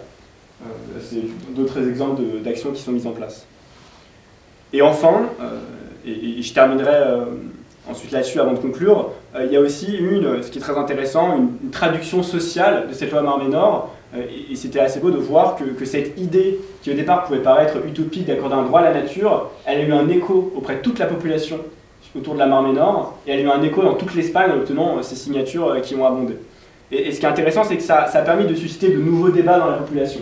Et je parlais tout à l'heure du symposium auquel je m'étais rendu au mois d'avril 2024 à Carthagène, et dans ce symposium-là, il y avait des scientifiques qui intervenaient, et il y avait un scientifique qui expliquait qu'est-ce qui s'était passé pour en arriver à l'eutrophisation, à l'explosion de la lagune. Quels sont les mécanismes qui font que le nitrate arrive à surdévelopper les algues. Un autre scientifique intervenait et expliquait pourquoi est-ce que les prairies sous-marines avaient disparu. Un autre scientifique intervenait et disait pourquoi est-ce que s'il n'y a plus de prairies sous-marines, il n'y a plus d'hippocampes. Un autre scientifique intervenait et disait pourquoi est-ce que le changement climatique va encore plus impacter la zone. Il y avait vraiment un dialogue qui se mettait en place pour essayer de reconstruire un récit sur lequel on pouvait s'accorder pour comprendre quelle avait été l'histoire de cette lagune et qu'est-ce qu'il fallait faire. Et c'est ce que j'appelle peut-être une culture commune de la Marne Nord, une culture écologique du territoire qui s'est développée depuis ces dernières années. Et ce qui est beau aussi, c'est que d'ailleurs, pendant ce symposium, il y a une militante qui a pris la parole, c'est des militants je veux dire, qui n'étaient pas habitués au départ aux scènes politiques, même aux scènes scientifiques, et elle a pris la parole et elle a dit nous sommes parmi les militants qui avons lutté pour la Marne Nord. Je veux rappeler que la Marne Nord nous écoute, qu'on est là pour représenter la Marne Nord, et que la Marne Nord a des droits et qu'il faut s'en rappeler tout du long de ces symposiums. Donc il y a vraiment aussi cet éco-citoyen. Et c'est très intéressant de voir en fait que c'est surtout les citoyens qui ont pris voix pour la Marne Nord et qui sont mis à la défendre. Là on peut voir un des groupes de militants qui sont très actifs autour de la Marne Nord. Mais cette voix citoyenne, elle est quand même partagée, elle est quand même divisée, notamment en deux groupes. En fait, il y a les anciennes associations qui étaient créées depuis les années 80-90, soit dans l'environnement, soit c'est des associations d'anciens mineurs, soit des associations de voisins. Et d'un autre côté, il y a les associations qui sont toutes créées au moment où la Mare Menor était mise en danger. Et ces deux groupes d'associations qui évidemment s'entendent bien et partagent des combats, mais le premier groupe, les associations les plus anciennes, pouvaient se sentir un peu mises de côté au moment où toute cette politique a été inaugurée. Et donc il y avait vraiment une question autour de comment est-ce qu'on fait pour recréer un espace de dialogue et recréer une voix, recomposer une voix unique et disons harmonieuse pour représenter la Mare Menor. Et donc il y a aussi un espace de délibération qui a été créé, qui s'appelle l'initiative Eco-Resilientia, où toutes ces associations se rencontrent, coordonnent leur action, discutent de leurs objectifs et mettent en place cette voie de la Mare Menor au niveau citoyen.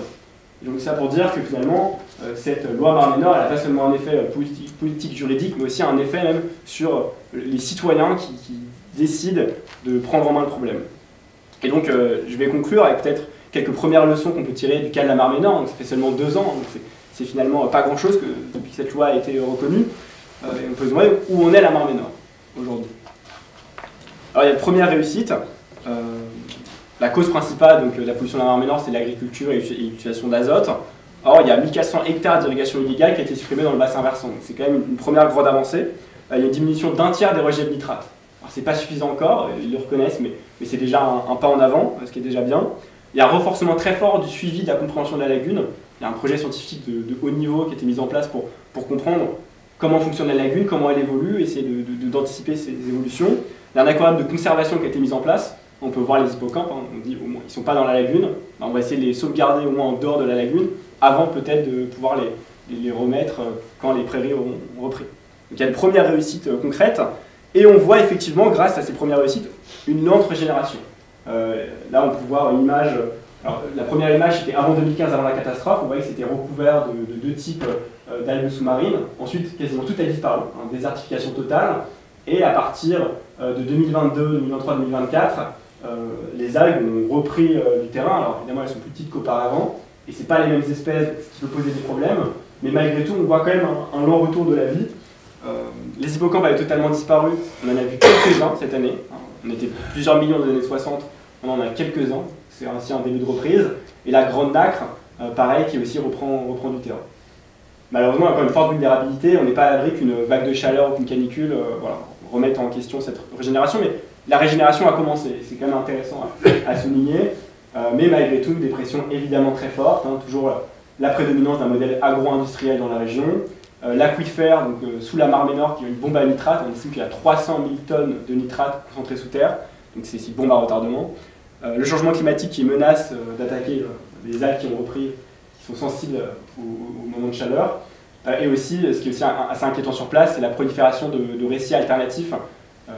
J'entendais tout et son contraire hein, autour de la Mare Menor. Il y a vraiment l'extrême droite en particulier et un lobby agro-industriel qui propage des informations sur la Mare Menor et des récits en disant que l'agriculture n'est absolument pas responsable de sa dégradation, qu'en fait c'est des événements naturels, que le même type de récit qu'on peut entendre sur le changement climatique qu'on retrouve. Donc c'est pas non plus gagné, mais il y a un motif d'espoir et on voit une autre génération, et donc c'est quand même une histoire assez forte, celle de la Mare Menor, où on a vu un écosystème splendide, ravagé, ressaisi par ses habitants, et finalement représenté de façon totalement unique en Europe. Donc c'est quand même une histoire assez forte, et s'il y a quelques points que j'aimerais retenir à la fin avec vous ce soir, c'est que les droits de la nature, c'est pas seulement des droits, c'est plus que ça, c'est un symbole qui peut être récupéré par la population. C'est un motif de mobilisation citoyenne. C'est l'occasion de présenter de nouveaux schémas de gouvernance, plus inclusifs, plus démocratiques, plus citoyens. Et donc c'est aussi un moyen de remettre les écosystèmes et la nature au centre du débat public. Donc merci pour votre attention.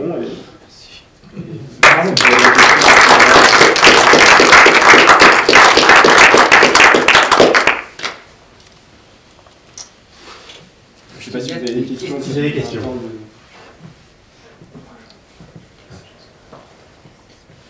Est-ce que ça fait des petits, entre guillemets, au niveau européen, ce genre d'action?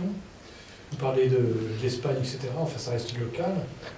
Oui, alors il y a plusieurs... Une convergence au niveau européen, en fait.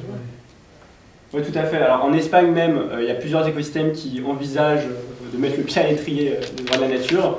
Il y a le delta, de l'Èbre, il y a un immense delta, une immense zone humide, mais qui est aussi totalement artificialisée. Il y a les Caps de Denianas, qui sont un parc national, mais aussi quand même menacé. Donc, déjà en Espagne, il y a ces cas-là. Et ensuite, dans l'ensemble de l'Europe, il y a des cas aussi qui sont étudiés. Donc, il y a l'Assemblée populaire du Rhône, donc il y a une initiative pour déclarer les droits du Rhône. Il y a le Tavignano en Corse. Il y a la Loire, il y a la Garonne, la Seine maintenant. Ce week-end même, il y avait un procès de la Seine qui était organisé. Donc, encore symbolique, et pour le moment, ce n'est pas légalement reconnu, mais il y a des processus qui sont lancés.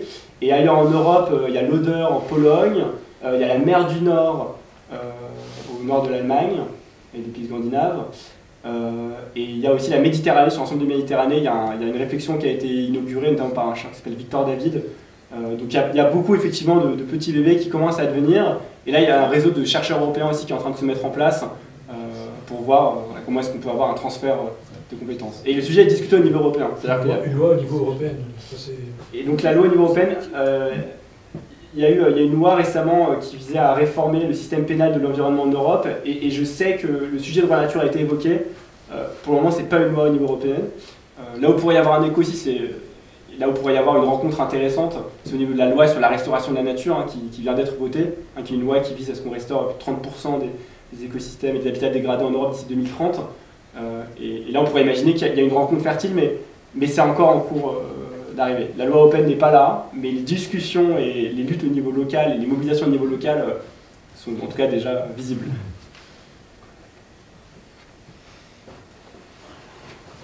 Moi, ce problème d'eutrophisation, ça fait longtemps qu'on en parle, ça fait plus de 30 ans. J'en ai déjà entendu parler il y a plus de 30 ans et ça va bouger. J'étais au Portugal, à la fac, à Aveiro, on a le même problème, la lagune, et il y avait déjà, il y a plus de 30 ans, on en parlait. Ça va... Et on sait ce que c'est, hein, c'est les nitrates, hein, on le voit un petit peu à Bourges, au niveau de notre lac. Il y a un peu d'utilisation. Ah, tout à fait, non, c'est un vieux problème, hein, même je ne sais pas si il y a le film Algues vertes qui est sorti récemment sur le cas de l'eutrophisation, hein. Toutes ces algues vertes qui ont été toxiques et qui ont tué même des humains et des chevaux, des animaux en Bretagne, c'est le même phénomène. Des humains aussi, hein. Oui, des humains, ouais, tout à fait. Il y a quand même... Tout à fait, plusieurs, tout à fait. Et ça s'est avéré. Et alors en Bretagne, c'est un peu différent, c'est l'euthanasies animale, des forts contenants en azote. Là, c'est de l'engrais azote chimique, c'est dans le maraîchage. Mais en fait, le problème il est connu depuis 30-40 ans, mais effectivement, c'est juste qu'on n'a pas réussi à embrayer vers une démarche de transition à l'échelle du système, quoi. Et ça, malheureusement, c'est le cas. Et effectivement, et ça, c'est le message sur la Marne Nord, la loi a beau être là, si le modèle agro-industriel du territoire n'est pas remis en question, s'il n'y a pas d'autres sources de richesse, d'autres sources d'emploi pour les habitants, s'il n'y a pas une agroécologie qui est mise en place, et des réflexions vont dans ce sens, et des investissements vont dans ce sens, mais pour le moment, on n'y est pas encore. Et c'est vrai que j'ai la même surprise que vous. C'est un problème qu'on connaît depuis très longtemps et pourtant, peu de choses sont faites, ouais, jusque-là.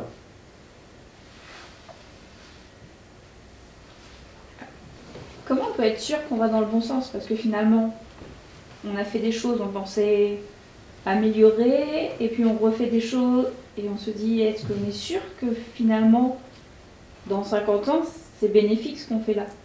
Comment même s'il y a une tutelle, comment être sûr que la tutelle aille pour la nature et pas pour l'humain comme d'habitude? C'est une question profonde. Peut-être que Dominique Beau aura quelque chose à dire là-dessus. Moi j'ai peut-être les quelques pistes que je peux tirer du cas de la Marne Nord. C'est peut-être déjà qu'il y a une vigilance citoyenne qui se met en place. Et ça, c'est quelque chose de nouveau. Je trouve que une vieille idée politique, c'est le partage des pouvoirs. Il y a autre chose là, quand même. Il y a le diagnostic scientifique. Ouais.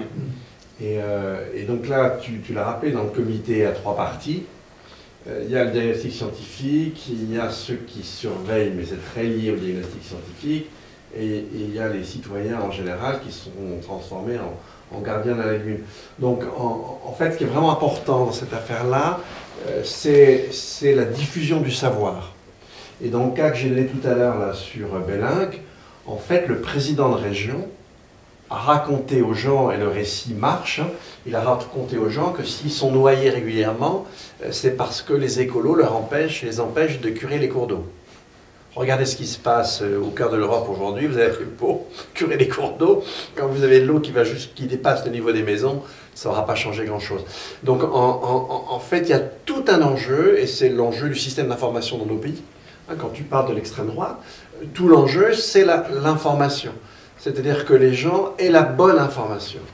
Et là, il y a à la fois ce qu'ils voient, mais tu l'as rappelé, par exemple, ce qui est très important, c'est de faire comprendre pourquoi le développement des algues vertes, etc. Donc l'enjeu dans tout ça, c'est la question du savoir. Et c'est un jeu entre le savoir et le désir des citoyens, leur appropriation, etc. On a la même chose quand on fait une conférence de citoyens, par exemple.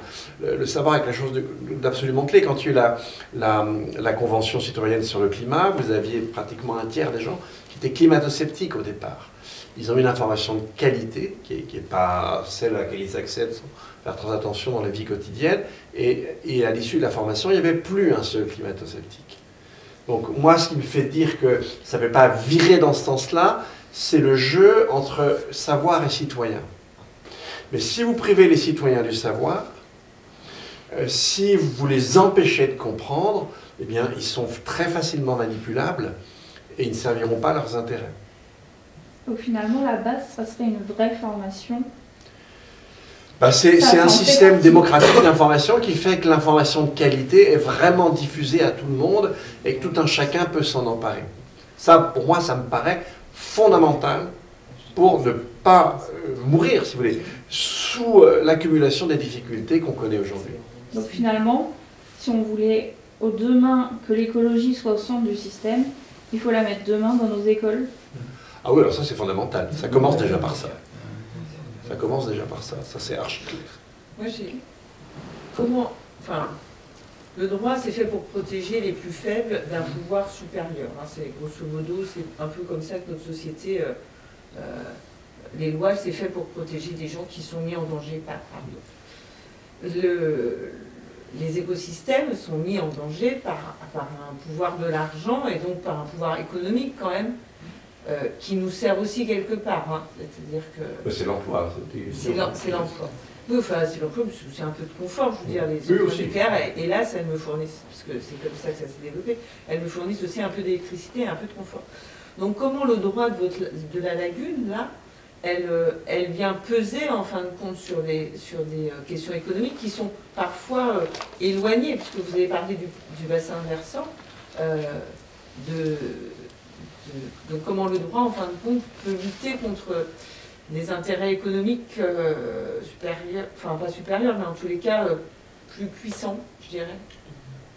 Et notre ambivalence à nous aussi, Alors moi j'aurais une réponse en deux temps, je ne sais pas si vous voulez ajouter quelque chose. Après, mais le premier temps, c'est, encore une fois, la loi pour moi, il n'y a pas le règlement qui l'applique, donc on ne peut pas encore répondre de façon certaine.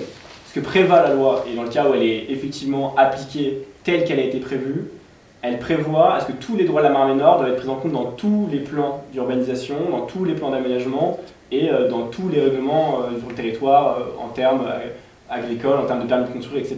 Donc ça veut dire que quand même les règles du jeu changent et les règles du jeu économique changent. Donc c'est une première dimension. Et là après reste à voir dans quelle mesure elle sera fermement disons, reconnue, défendue, et à quel point sera fermement prise en compte, à quel point est-ce que les premiers procès seront aussi fermes pour montrer que ces règles doivent être respectées. Mais dans l'idée, c'est quand même un changement des règles du jeu au niveau local. Et le deuxième point, celui dont je parlais avec le plan de restauration lancé par l'État, là c'est plus indirect parce que c'est pas le droit lui-même qui impacte, mais c'est le fait qu'il y a un droit qui fait qu'il y a une répercussion symbolique, qui fait que l'État se dit qu'il doit agir. Mais l'État, pour le coup, il a quand même investi dans ces 700 millions d'euros dont je parlais, là, quasiment 700 millions d'euros. Il y a une partie qui va vers l'investissement pour la transition agroécologique, pour le contrôle. Donc il y avait beaucoup d'irrigation illégale, et donc ils ont investi dans la police environnementale pour vérifier que l'irrigation, qu'ils n'avaient pas pompé de façon illégale. Dans la transition pour trouver des alternatives aux engrais azotés. Donc disons que c'est en deux temps. Le plus important, ça pourrait être ces changements des règles du jeu, voilà, mais qui peut peut-être prendre du temps. Et dans le deuxième temps, c'est l'investissement fort pour qu'il y ait une transition du système économique, une bifurcation du système économique vers quelque chose de plus soutenable, agroécologique. Effectivement, reste à voir encore dans quelle mesure les avocats vont se ressaisir de cette loi pour vraiment l'affirmer, pour jouer son rôle de contre-pouvoir. C'est vrai que pour le moment, c'est... Moi, j'ajouterais qu'il y a un problème politique général. nos démocraties années 60, années 70, 80, on est toujours dans l'idée d'un enrichissement général de la population. Et depuis la vague néolibérale, on a en fait une espèce de délitement de notre système. On a des élites économiques, des élites politiques qui se sont mis à la remorque d'élites économiques et qui essaient, en changeant le système d'information, de persuader les citoyens qu'on va toujours dans le bon sens. Et c'est évidemment plus du tout le cas. Hein, si vous regardez ce qui s'est passé pour ce qui se passe pour le climat, c'est quand même un gag. C'est-à-dire qu'on a vraiment un recul. C'est-à-dire qu'aujourd'hui, il y a une partition droite-gauche qui passe par exemple, autour de la question du climat. À gauche, on fait au moins semblant, mais à droite, pas du tout. Il faut plus s'occuper de ces questions-là. Et là, tu parlais de Vox, hein, donc l'extrême droite. L'extrême droite, dans tous les pays européens, raconte que le climat, c'est une connerie, il n'y a pas que Trump, hein. C'est de façon générale l'extrême droite. Et puis alors, désormais maintenant, on a un certain nombre de milliardaires qui n'hésitent plus. Un type comme Trump dit lui-même que la démocratie, c'est ce qu'il faut détruire. Son petit copain Peter Thiel, c'est pire encore. Et donc une espèce de séparatisme des plus riches qui n'existait absolument pas dans les années 70-80. On voit d'ailleurs, je ne veux pas faire de politique, mais enfin je vais en faire un petit peu, mais si vous regardez aujourd'hui dans l'échiquier politique, la partie droite de l'échiquier, des gens comme Villepin ou des gens comme Toubon apparaissent comme des gauchistes. Et vous imaginez un Pompidou c'est quelqu'un qui va faire un voyage aux États-Unis à l'automne de 70, et il va faire un discours, c'est son discours pour les vœux, il fait d'autres discours, il commence à faire un discours à Chicago, il parle, tu as parlé d'écocentrisme là, il parle d'éthique de l'environnement. Pompidou, il est président de la République. À l'époque, il n'y a pas un seul universitaire en France, pas un seul philosophe qui sait ce que signifie éthique de l'environnement. C'est le président qui le sait. Enfin, c'est complètement dingue. Et on pourrait donner d'autres exemples avec lui, etc. Donc, on a vraiment eu un changement qui s'est fait de façon très progressive du positionnement de certaines élites. Et aujourd'hui, on a une espèce de séparatisme avoué des plus riches, et qui est totalement cynique. Je vous donne un exemple. Là, je vais sortir du contexte français, je vais prendre le contexte suisse. La Suisse, parce que tu as parlé des fameux 30%, la Suisse, comme les autres pays à la conférence biodiversité, la COP15 biodiversité de Montréal, en octobre dernier, c'est un objectif international, l'objectif des 30%. Là, vous avez des initiants, la Suisse, vous savez, c'est les histoires des initiatives que les citoyens peuvent poser. Il y a une initiative pour modifier un article de la Constitution, alors franchement très mou, et voilà, l'article dit simplement, il faudrait qu'on fasse un peu plus pour la défense des zones protégées, etc. Tu me dis si je fais une erreur, et la défense aussi du patrimoine bâti, etc. C'est juste ça. Et vous avez un acharnement de toute l'opposition. C'est un texte qui, le texte de l'objet de la votation, c'est pas une loi, c'est une modification de la Constitution, c'est ce qu'on appelle un objectif constitutionnel. Donc s'il est adopté, il n'y a aucune conséquence. C'est simplement un texte qui incite les parlementaires à faire mieux. Or les parlementaires disent on n'en veut pas, allez vous faire voir. Donc il n'y aura absolument aucune conséquence s'il était adopté. Eh bien, on est en train de faire croire que si ça s'est adopté, ça va être une catastrophe économique, que la Suisse est ruinée, etc. Donc, voilà un pays qui officiellement signe un accord, et en fait, qui fait tout pour qu'un tout petit pas en direction de cet accord ne soit même pas voté. Et vous avez à peu près la même chose sur le climat. Il y a une hypocrisie aujourd'hui de nos systèmes politiques qui décrochent vis-à-vis de ces questions écologiques, et pour la raison que tu as mis en évidence. Ce dont on s'est aperçu durant la décennie qui vient de s'écouler, c'est que prendre la question environnementale au sérieux, c'était vraiment remettre en cause fondamentalement l'organisation de société. Et là, franchement, les amis, vous rigolez. Non, Je ne sais pas. Bon. Pleurer, oui.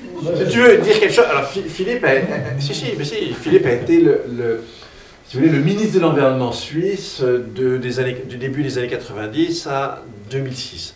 Alors, de son temps, waouh, ça dépotait. Mais depuis qu'il est parti, les amis, c'est plus du tout ça. Ah, peut-être Si, rajoute quelque chose. un mot Ouais, vas-y. qui m'a aussi été inspiré par Ouais. l'excellent exposé de Thomas, Thomas. Merci excellent, beaucoup, ouais. cette brillance que tu as Ouais, donnée. super. Et ça nous donne de l'espoir que l'on puisse mobiliser au fond une population entière. Ça, je trouve magnifique. Ouais. Mais tu l'as suggéré aussi, et surtout à la fin de ton exposé, ce premier succès, il va nécessiter du travail quotidien pendant des années. Parce que rien n'est gagné définitivement. Les forces contraires, les intérêts contraires sont tellement puissants qu'il faut sans arrêt marquer le territoire. Alors, c'est magnifique ce que tu as présenté, je suis très heureux de ce travail, mais il faut être conscient que voilà, il faut continuer parce qu'il y a tellement de forces contraires dans notre société, d'intérêts à court terme, des intérêts idiots parce qu'ils favorisent certaines personnes pendant un court temps, mais ils détruisent les bases même de la vie, que ce travail est très difficile et il y a des conflits, entre guillemets, conflits d'intérêts dont il faut s'occuper sur le long terme. Voilà. Et des systèmes mafieux également, parce que là j'étais à Saint-Michel-en-Grève avec les algues vertes, et malgré la BD qui a eu un succès incroyable, le film avec des sessions partout en France, une mobilisation citoyenne énorme, les algues elles continuent à proliférer mais comme jamais. Et les mairies sur place planquent ça, alors là comme c'était des vacances, on passe les tracteurs, on met ça de côté, les gens sur place ils sont dépités, et la FNSEA, c'est-à-dire si certains agriculteurs commencent à se remettre en question et à se re-questionner, ils subissent des pressions, des menaces de mort pour certains. Il y a certains journalistes bretons qui ont subi des menaces, qui ont eu leur véhicule. Enfin voilà, on est sur un système mafieux. Enfin, c'est terrible. Ouais. Ah, tout à fait. Parce qu'il y a une menace au corps. Hein. Et les gens commencent à prendre peur de quelle position ils peuvent prendre, jusqu'où ils peuvent aller et comment sortir de ce système. Là, il y avait aussi à la Marne Nord, au moment du symposium, il y avait des agriculteurs, ces personnes, on m'a expliqué qu'ils avaient été payés par l'instance de lobby qui a été créée dans la région, Fondation Impregno, ils appellent ça là-bas. Et cette fondation a doté d'un pouvoir économique énorme et ils sont même capables de payer des gens qui viennent applaudir les discours qui servent leurs intérêts dans les conférences. Et ouais, il y a des situations assez similaires à ce qu'on avait en Bretagne. Et je pense que dans certains cas, le monde mafieux n'est pas du tout galvaudé. On criminalise les jeunes qui s'investissent. C'est du terrorisme. Oui, c'est ça. Monsieur Messi. À vous. Je tenais à vous remercier parce qu'on parler d'un autre point. Parce que ma famille est murcienne, de Carthagène. Vous avez montré les photos qui est à 10 mètres de chez moi. Donc j'étais la semaine dernière, donc c'est là où j'ai eu ma conscience environnementale il y a plus de 20 ans, parce que la dégradation est depuis très très longtemps. C'est très bien qu'il y ait je parle en tant que murcien, qu'il y a de l'extérieur, des gens se penchent sur la question, parce que là-bas il y a des lobbies que vous ne pouvez même pas imaginer. Derrière, c'est la PepsiCo, on va citer des noms. Hein. Il n'y a pas de propriétaire foncier, c'est des multinationales, c'est une toute petite zone. Vous avez des golfs, ici on n'en a pas parlé. Il y a l'entreprise Pennaroya qui s'est tirée au début des années 90, on n'a pas parlé des mines, à côté il y a Portman, aussi l'Europe.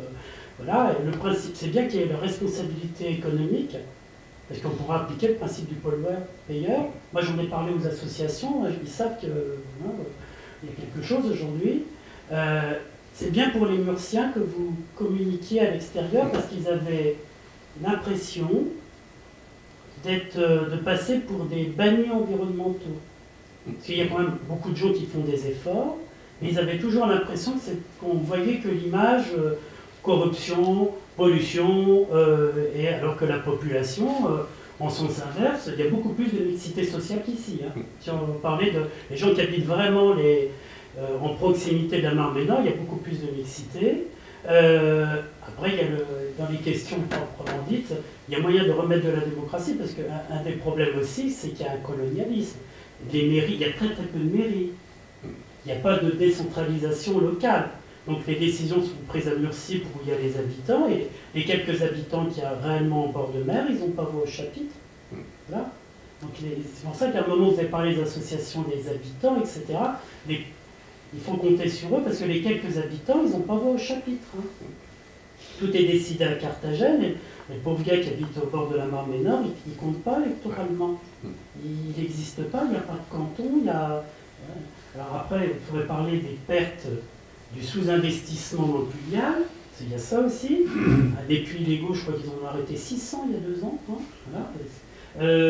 Et puis le sous-investissement dans l'assainissement, qui contribue à adoucir l'eau. Mais il commence à y avoir le Murcien est très calme et très affable, mais le jour où il est fâché, c'est la dernière vie qui est tombée aux mains de Franco. Hein. Il ne faut pas oublier ça. Hein. Si quand il est très fâché, il est très fâché. On espère qu'il va se fâcher plus. Ah ben non, effectivement, à l'extrême droite, ça mais là, il y a eu une fâcherie électorale il y a 2 mois. Hein. Oui, dites voir. Mais ils ont été foutus à la porte, oui. Ils ont voulu revoir la loi, là, il y a 2 mois. Ah, oui. Ils ont fait une énorme pression. Oui, et derrière, c'est des lobbies énormes. Hein. Donc on ne peut pas imaginer les terrains. S'ils arrivent à faire appliquer la loi pour empêcher la transformation des terrains en immobilier, mais un terrain, derrière il y a la corruption, c'est des centaines de millions d'euros, hein, certains endroits ça vaut. Hein. Le maire adjoint à l'urbanisme, il a un garde du corps. Hein. Donc c'est clair. Hein. Ouais. Ah, merci. Merci beaucoup. Après, une remarque là, ou une question, et puis là. J'ai pas encore de garde du corps.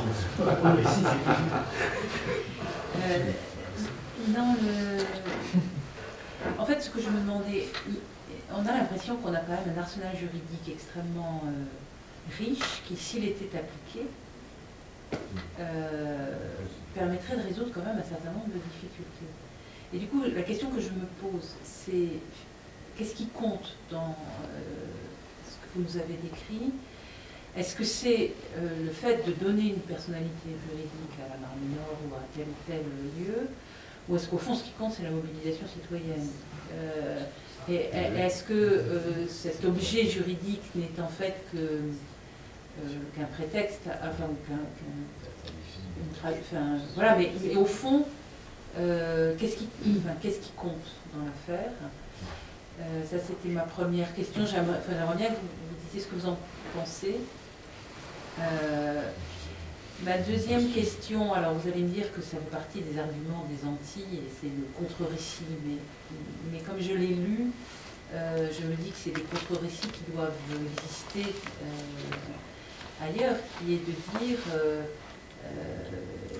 à partir du moment où alors il s'agissait de fleuve, hein, où un fleuve a une personnalité juridique, comment j'attaque le fleuve qui m'a inondé?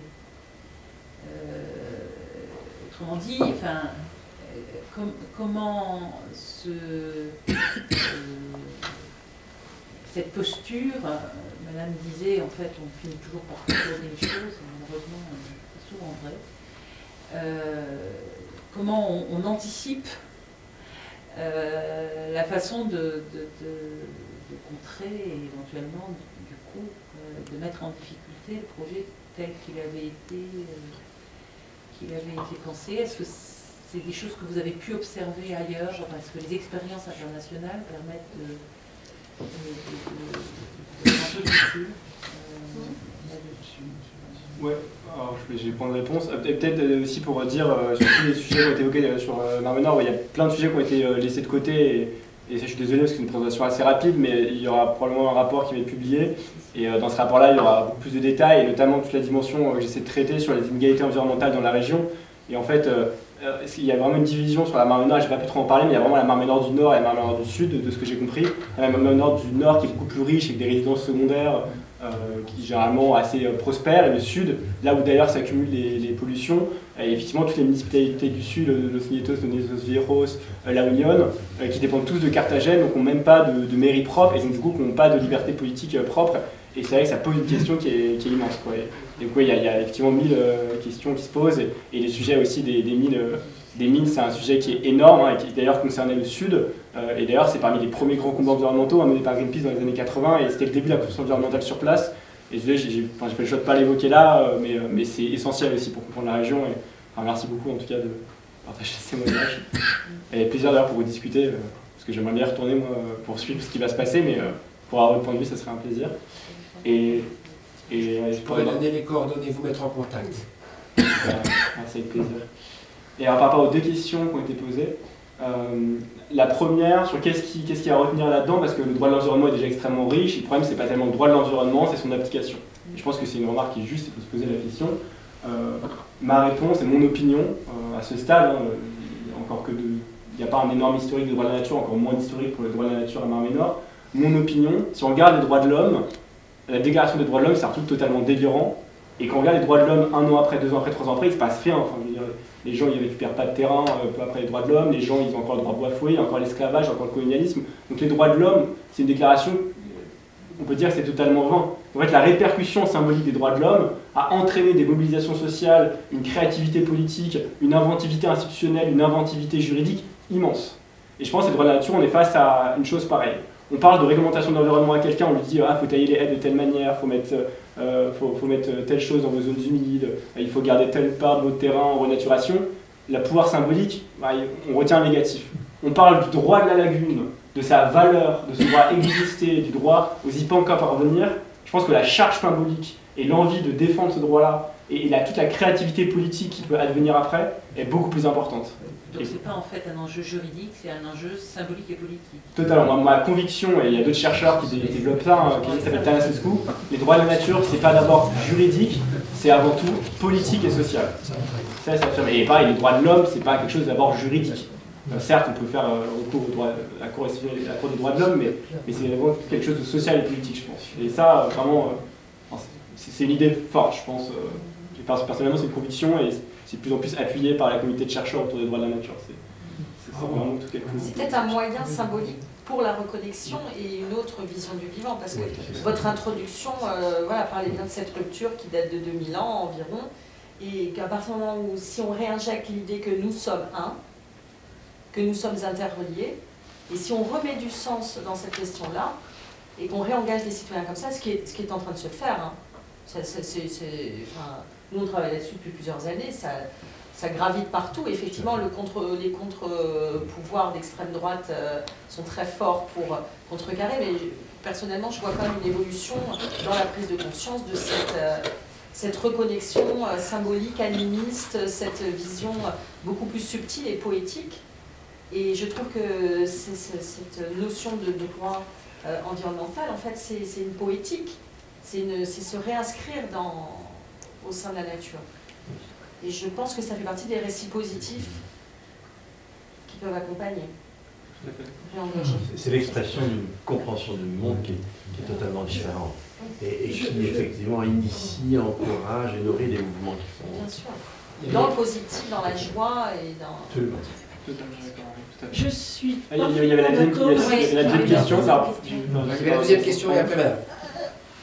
La réponse à la deuxième question. Ouais, alors deuxième question, c'est une question aussi qui se pose et le débat est même vivace dans la communauté de chercheurs qui travaillent sur les droits de la nature et même dans la communauté de juristes surtout qui se penchent sur ces questions-là, l'aspect plutôt technique. Si on accorde des droits à la Mar-Ménor, est-ce qu'on doit aussi imposer des devoirs à la Mar-Ménor et est-ce que du coup on pourrait se plaindre envers la Mar-Ménor? Et là il y a deux choix. En réalité, on invente un outil de personnalité. C'est comme qu'on a inventé la personnalité de l'entreprise. On a inventé, il fallait dire, bon, il va y avoir des actionnaires d'un côté, il va y avoir des gérants de l'autre, et on répartit des pouvoirs. Donc, on invente une personnalité. Donc, en fait, c'est des questions qui sont ouvertes. Ça, c'est important, c'est des questions qui sont ouvertes.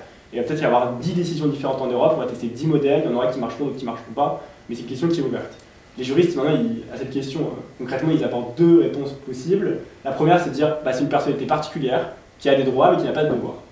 Voilà, on décide, le droit, c'est un domaine fictif, qui a des effets, mais qui est fictif, on décide qu'elle n'aura pas de devoirs, ça n'aurait pas de sens. Deuxième réponse possible, on pourrait dire si elle a des devoirs. Elle a le devoir, par exemple, pour une rivière, on pourrait dire elle a le devoir de ne pas avoir de crue. Et donc du coup, ceux qui gèrent la rivière ont le devoir de veiller à ce qu'il n'y ait pas de mort ou d'inondation à cause de la rivière.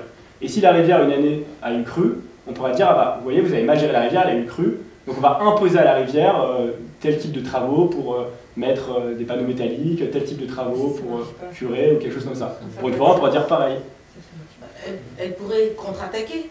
dire bah, s'il y a élimination, c'est la faute de l'humain aussi. Non, tout à fait. Là, je ne conclue pas sur le cas, je dis juste que intellectuellement, on pourrait imaginer deux solutions. Une solution, on dit elle n'a pas de devoir. Une solution, on dit elle a des formes de devoirs.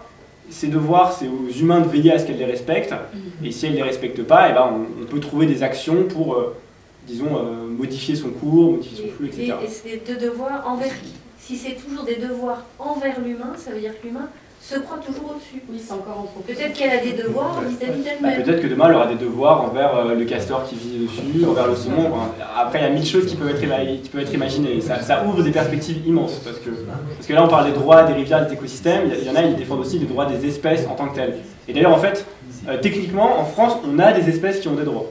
Dans les provinces nord de Nouvelle-Calédonie, il y a eu un arrêté qui reconnaissait le droit des requins et des tortues. Alors le Conseil d'État l'a cassé, là, je crois que c'est encore il y a une bataille juridique pour voir est-ce qu'on va le reconnaître, mais donc on y réfléchit aussi pour des espèces animales, et c'est l'idée, hein, dans un monde, disons, idéal peut-être, ce serait un monde où on parlerait à la fois de l'intérêt de l'ensemble de la rivière, à la fois l'intérêt du castor qui vit sur la rivière, l'intérêt du saumon qui n'est pas toujours le même, et on les mettrait en débat, et les uns auraient des devoirs, des responsabilités envers les autres. Donc il n'y aurait pas seulement l'humain. Les humains ont la folie du contrôle. On a déjà vu des petites bêtes arrêter une autoroute. Hein. Ah oui, c'est bien. On a déjà vu. En tout cas, la question est ouverte. Et on peut trouver ça pas pertinent et dire elle n'a pas de devoir, ni envers les humains, ni envers personne. Il y avait une question ici, ce sera la dernière. C'est pas seulement une question, c'est aussi une remarque. Je voulais revenir sur la cause des nitrates qui étouffent l'écosystème. Et puis aussi dire à quel point ça me fait vraiment plaisir de voir que dans le droit biologique, la notion spirituelle est évoquée, et je ne sais pas si elle existe aussi dans le droit humain. Là, voilà, cette notion spirituelle, j'ai trouvé ça, comment dire, très positif. Voilà.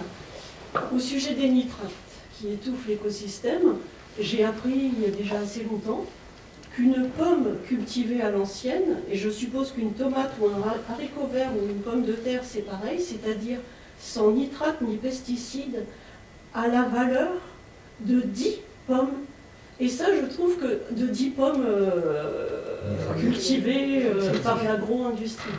Et ça, je trouve que ce que je vous dis là, qui est vraiment un infime résumé, veut tout dire concernant aussi la reconnaissance vis-à-vis de la santé humaine, l'attention à la santé humaine. On sait que l'espérance de vie aux États-Unis se rapproche de celle des gens du Bangladesh. Et tout ça, voilà, si on veut être conscient et utile, pas seulement à l'écosystème, mais aussi à l'humain, bah ces notions-là, je pense qu'il faut qu'elles soient claires, qu'elles soient reconnues aussi. Voilà. Juste un complément par rapport à ce que vous dites, puisque ça se passe tout près d'ici. Il y a une recherche qui a été faite par une équipe de Montpellier, à la ferme Sainte-Marthe de Philippe Desbrosses, donc pas très loin d'ici, sur la question des endophytes, c'est-à-dire du microbiote des plantes. Et effectivement, alors là c'est sur les tomates, dans les variétés trafiquées, il n'y a plus rien, on est mort. Et là, si vous reprenez les variétés anciennes, les endophytes sont de retour.